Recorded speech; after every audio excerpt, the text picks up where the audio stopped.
जय हिंद मेरे प्यारे साथियों। ये वीडियो यूपी पुलिस कांस्टेबल 2026 के लिए बनाई गई है दोस्तों, जिसमें हम बात करने वाले हैं कट ऑफ को लेकर के और नॉर्मलाइजेशन को लेकर के शिफ्ट वाइज डाटा की बात करेंगे दोस्तों।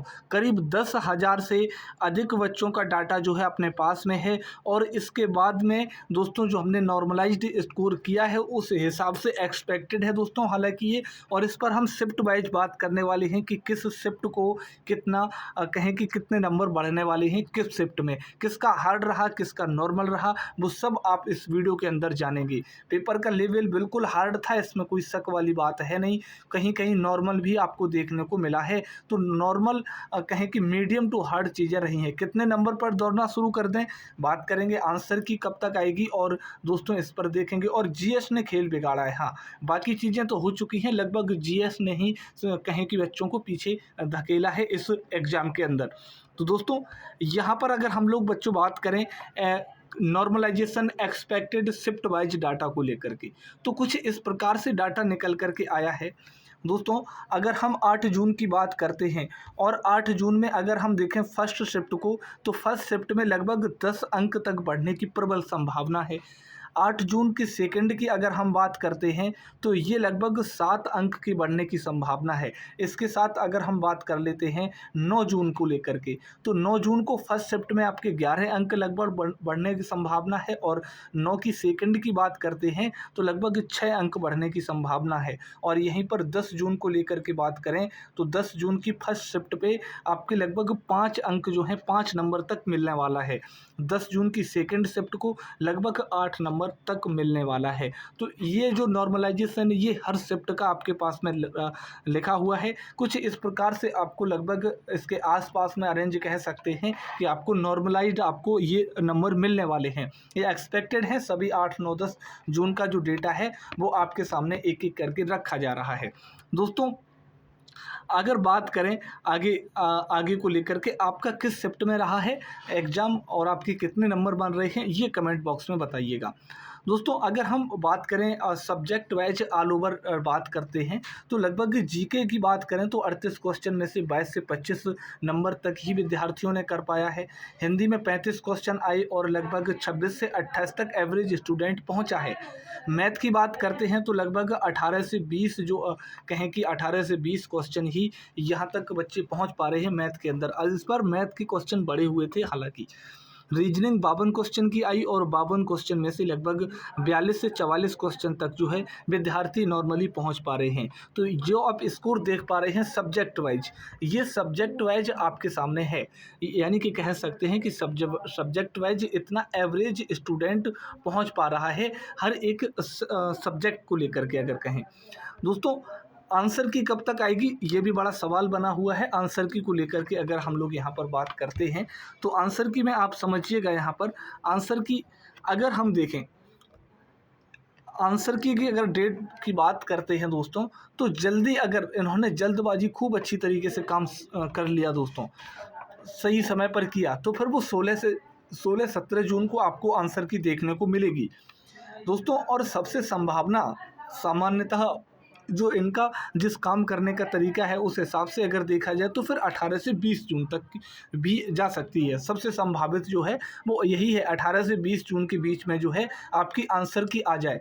और अगर देर हुई तो फिर 25 जून तक संभावना है। तो फिर लेट लतीफ़ी में तो मामला फिर जाएगा और ये 25 जून तक भी जा सकता है। यानी कि कहें तो 25 जून को हो सकता है 25 जून के बाद ये आंसर की आपको देखने को मिले। ये भी चीज़ें हैं। लेकिन अगर वहीं बात करें तो सामान्यतः जो है, हाँ आगे कट ऑफ को लेकर के बात करेंगे। सामान्यतः परीक्षा के 7 से 15 दिन के भीतर आंसर की जारी कर दी जाती है। लगभग 7 से 15 दिन का, लगभग 15 दिन मान के चलो, ये एवरेज टाइम होता है दोस्तों। यहाँ पर इतना समय लगता है बच्चों। किसी भी अफवाह पर ध्यान न दें, सही सूचना के लिए केवल आधिकारिक वेबसाइट चेक करते रहें दोस्तों। अगर हम इसको लेकर के देखें आंसर की जारी होने की प्रक्रिया क्या होती है, तो और अच्छी तरीके से आप चीज़ों को लेकर के क्लियर कर पाएंगे दोस्तों। परीक्षा आपकी संपन्न हुई दोस्तों, आपको पता है 8, 9, 10 जून को आपकी परीक्षा संपन्न हुई। प्रश्न पत्र और उत्तर का भी सत्यापन हुआ। उसके बाद प्रोविजनल आंसर की, हाँ बात अब आती है प्रोविजनल आंसर की को लेकर के, ये जारी की जाएगी दोस्तों। वेबसाइट पर जारी आपत्ति आमंत्रित की जाएगी आपके लिए। आपत्ति की समीक्षा के बाद फिर फाइनल आंसर की आएगी एक, है ना? एक फाइनल आंसर की भी आएगी, पहले ये आमंत्रित कर लेंगे, उसके बाद में आपकी ये आपत्तियाँ उसके बाद में आपकी फाइनल की जारी करेंगी। दोस्तों प्रोविज़नल आंसर की पर आपत्ति का मौका मिलेगा, अगर आपको लग रहा है तो फिर आप आपत्ति कर देना वहाँ पर। आपत्ति दर्ज करने की अंतिम तिथि के बाद फिर फाइनल आंसर की आपको तुरंत जारी कर दी जाएगी। फाइनल आंसर की के आधार पर ही रिजल्ट आपका तैयार होगा। दोस्तों आपको आधिकारिक वेबसाइट पर इसकी वहाँ पर आपको देखने को मिलेगा भी। बात करते हैं अब कट ऑफ को लेकर के। हाँ, अगर कट ऑफ को लेकर के अगर हम लोग चर्चा करें तो कट ऑफ कुछ इस प्रकार से है लगभग, है ना? कट ऑफ कुछ इस प्रकार से आ रही है दोस्तों। अगर हम यूआर की बात करते हैं तो 225 से लेकर के 235 नंबर तक यूआर की जाने वाली है। दोस्तों एक्सपेक्टेड है, जो एवरेज स्टूडेंट की बन रही है उस हिसाब से मैं आपके सामने देता हूँ। देखो फिजिकल की कट ऑफ एक बात हमेशा ध्यान रखिएगा, फिजिकल की जो कट ऑफ होती है वो हमेशा जो एवरेज स्टूडेंट होता है, एवरेज जो नंबर बन रहे होते हैं उन एवरेज नंबर से थोड़ा सा ऊपर जाती है हमेशा कट ऑफ, हमेशा एवरेज से थोड़ा सा ऊपर फिजिकल वाली कट ऑफ जाती है। आप किसी भी एग्जाम को उठा के देख लीजिएगा। यूआर की बात करें तो 225 से 235 नंबर तक संभावना है। ओबीसी की बात करें तो 215 से लेकर के 225 तक। ईडब्ल्यूएस की बात करते हैं तो 205 से लेकर के 215 नंबर तक। और एससी की बात करें तो फिर यहीं पर ये एससी वाली जो है ये 190 से लेकर के 200 तक के जाने की प्रबल संभावना है। और वहीं दोस्तों इसके आगे अगर हम लोग बात करें एसटी को लेकर के तो फिर ये एसटी आपकी 165 से 175 तक जाने की प्रबल संभावना यहाँ पर भी बनती है। यानी कि साफ तौर पर कहें ये आपके पास में कहें कि आफ्टर नॉर्मलाइज्ड ये आपका जो स्कोर है आफ्टर नॉर्मलाइजेशन होने के बाद में ये कुछ इस प्रकार से आपकी फिजिकल के लिए कट ऑफ जाएगी। ये मेल की बात हो गई है भाई। अगर हम मेल की बात, ये आपके सामने मेल की होगी। अगर हम फीमेल कैंडिडेट्स की बात करते हैं तो फीमेल कैंडिडेट्स इसी में से ये जो नंबर है इसी में से आप जिस भी कैटेगरी में से हैं उसमें आप 10 नंबर कम से कम माइनस कर लीजिएगा।